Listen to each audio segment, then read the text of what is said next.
बिस्मिल्लाहिर्रहमानिर्रहीम। अस्सलाम वालेकुम। ईद उल फितर की नमाज पढ़ने का मुकम्मल तरीका।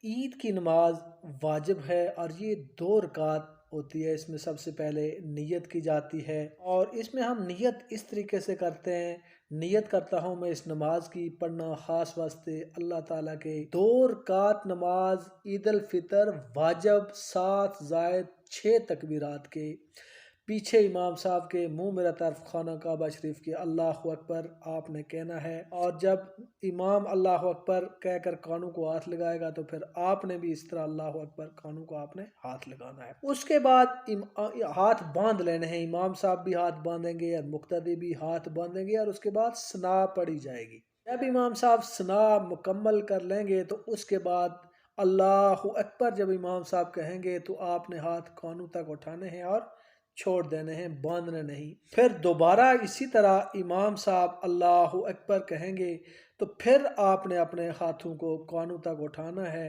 फिर इसी तरह तीसरी बार जब इमाम साहब अल्लाह अकबर कहेंगे तो आपने अपने हाथों को कानों तक उठाना है और उसके बाद छोड़ना है। फिर आपने हाथों को बांध लेना है। उसके बाद इमाम साहब किरत करेंगे और सूरत मिलाएंगे और सूरत मिलाने के बाद रुकू में चले जाएंगे और सजदे में जाएंगे और इस तरीके से पहली जो रकत है वो मुकम्मल हो जाएगी। जब इमाम साहब दूसरी रकत के लिए उठेंगे तो उठने के बाद इमाम साहब किरत करेंगे, सूरह फातिहा पढ़ेंगे और उसके बाद सूरत मिलाएंगे और सूरत मिलाने के बाद रुकू में जाने से पहले अल्लाह अकबर जब कहेंगे तो कानों तक हाथ आपने उठाने हैं और छोड़ देने हैं। फिर दूसरी बार इमाम साहब फिर अल्लाह अकबर कहेंगे तो फिर कानों तक हाथ उठाने हैं और छोड़ देने हैं। फिर इसी तरह इमाम साहब तीसरी बार जब अल्लाह अकबर कहेंगे तो आपने हाथ कानों तक उठाकर फिर छोड़ लेने हैं। उसके बाद जब इमाम साहब अल्लाह अकबर कहेंगे तो आपने रुकू में चले जाना है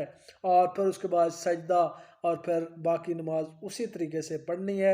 इस तरीके के साथ फिर आप ईद उल फितर की जो 2 रकात ये नमाज पढ़ी जाती है, फिर इस तरीके के साथ ईद उल फितर की नमाज को आप मुकम्मल करेंगे। क्योंकि ईद उल फितर की नमाज साल के बाद आती है और अक्सर लोग भूल जाते हैं, इसलिए मैंने ये मुनासिब समझा कि यहाँ पर ईद उल फितर की नमाज पढ़ने का तरीके के हवाले से मैं ये वीडियो आप तक शेयर करूँ। इस वीडियो को मुकम्मल देखें और दूसरे लोगों तक शेयर भी करें ताकि जो लोग ये भूल चुके हैं वो ये तरीका सीख लें और उन्हें कोई दुश्वारी और मुश्किल पेश ना आए।